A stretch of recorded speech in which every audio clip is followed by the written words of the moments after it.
केंद्रीय मंत्री भूपेंद्र यादव अपनी सांसद संपर्क यात्रा के दौरान आज राजगढ़ लक्ष्मणगढ़ विधानसभा क्षेत्र के ग्राम इशवाना पहुंचे। यहां उन्होंने सांसद संपर्क एवं धरती आबा जनजातीय अभियान कार्यक्रम में शिरकत की, जहां कार्यकर्ताओं ने माला पहनाकर उनका स्वागत किया। इससे पहले रास्ते में भी जगह जगह केंद्रीय मंत्री का जोरदार स्वागत किया गया। इस मौके पर केंद्रीय मंत्री भूपेंद्र यादव ने जनसभा को संबोधित करते हुए कहा कि प्रधानमंत्री नरेंद्र मोदी ने 11 वर्ष पहले योग दिवस को प्रारंभ किया था, जिसका अर्थ है अपने मन और स्वास्थ्य को ठीक रखना। उन्होंने कांग्रेस पर निशाना साधते हुए कहा, जब हमने चुनाव लड़ा था तो कांग्रेस ने अफवाह फैलाई थी कि भाजपा आरक्षण खत्म कर देगी। सरकार चलते 1 साल हो गया, लेकिन आरक्षण खत्म नहीं हुआ। यादव ने मोदी की जन कल्याणकारी योजनाओं पर जोर देते हुए कहा, कांग्रेस के राज में 70 साल तक सरकार चली, कभी सरकार के अधिकारी कैंप लगाकर बैठे। यहाँ तो जिसका आधार में पंजीकरण नहीं है वह पंजीकरण करवा ले, जनधन बैंक अकाउंट नहीं है वह अकाउंट खुलवा ले, सहित सभी सरकारी योजनाओं का लाभ लेने की बात कही।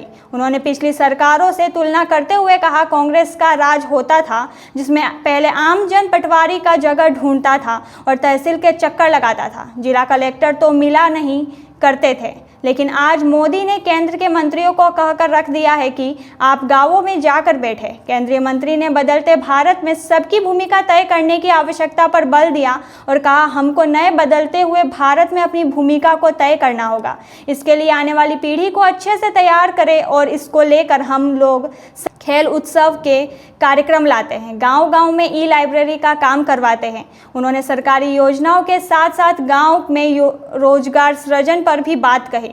उन्होंने कहा कि अलवर में डेयरी के विकास को प्राथमिकता दी गई है। उन्होंने पिछली कांग्रेस सरकार के दौरान अलवर डेयरी में आई समस्याओं का जिक्र करते हुए कहा, अलवर डेयरी का जो षड्यंत्र था वो 1975 में लगा था। समस्याओं का जिक्र करते हुए कहा, अलवर डेयरी का जो षड्यंत्र था वो 1975 में लगा था। 50 वर्षों में कोई सुधार नहीं किया गया एवं उसकी जर्जर हालत हो गई। अगर यही हालत होती तो 2 से 5 साल में अलवर डेयरी बंद होने की कगार पर आ जाती। यादव ने बताया कि इस समस्या को लेकर उन्होंने राजस्थान के मुख्यमंत्री से बात की और मुख्यमंत्री ने डेयरी में नया संयंत्र लगाने के लिए 125 करोड़ रुपए उपलब्ध करवाए, ताकि ऐसा संयंत्र लगे जो आने वाले 20 से 30 साल की जरूरत को पूरा कर सके। आप सभी को योग दिवस की बहुत बहुत शुभकामनाएं। प्रधानमंत्री नरेंद्र मोदी जी ने 11 साल पहले योग दिवस को प्रारंभ किया था। योग दिवस का अर्थ है कि हम अपने मन को ठीक रखें, अपने स्वास्थ्य को अच्छा रखें। जब हमने चुनाव लड़ा था तो कांग्रेस ने एक बहुत अफवाह फैलाई।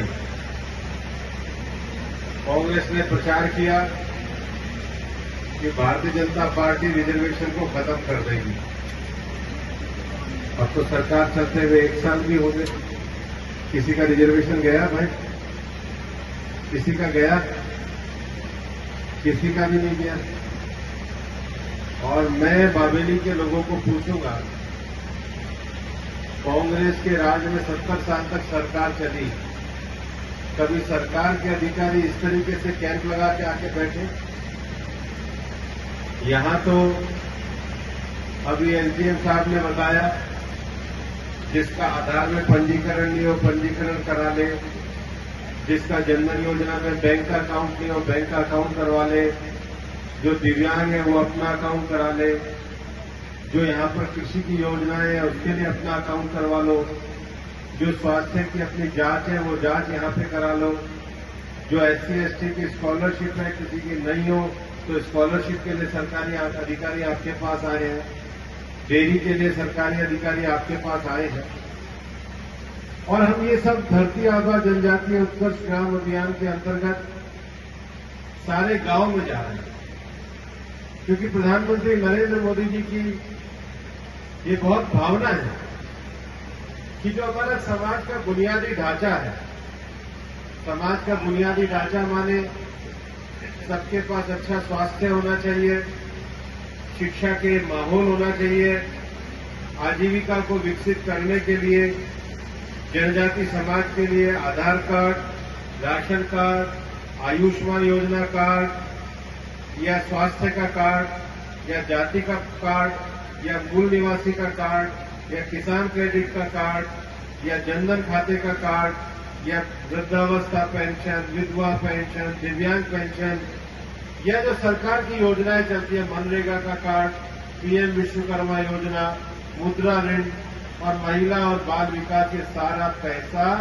गांव तक पहुंचे और इसके लिए मोदी जी ने ये गांव-गांव जाकर के कैंप लगाने का कार्यक्रम चलाया।